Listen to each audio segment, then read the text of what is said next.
साध्या सोप्या पदार्थातून आपण काहीतरी मुलांसाठी छान डिश बनवू शकतो. तर चला आज बनवूया. ते इथे मी सोयाबीन सोक करून घेतलेले होते, मिक्सरमध्ये ग्राइंड करून घेतले, त्यासोबत 2 मिरच्यासुद्धा टाकल्या. इथे मी 1 वाटी पोहे भिजत घातलेले होते, तेही टाकले आणि त्यानंतर पोहे झालं, कांदा झालं, कोथिंबीर आणि त्यानंतर बटाटे होते. ते सगळं छान मिक्स करून घ्यायचं आहे. चवीपुरतं मीठ, त्यानंतर त्यामध्ये 2 चमचे कॉर्नफ्लॉवर टाकायचं आहे आणि इथे मी टाकलेले हर्ब्स. तुम्ही अजून तुमचे तिखट, मीठ, हळद हे टाकायचं असेल तुम्ही हेही टाकू शकता.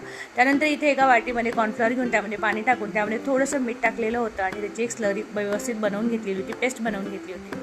आणि कुठल्याही पदार्थात चिमूटभर आपलं जर चीज टाकलं तर तो पदार्थ खूपच जास्त आवडीने खाल्ला जातो. माझ्या घरी तरी हीच पद्धत चालते. आणि इथे मी काही वेफर्स उरलेले होते ते सुद्धा क्रश करून घेतले.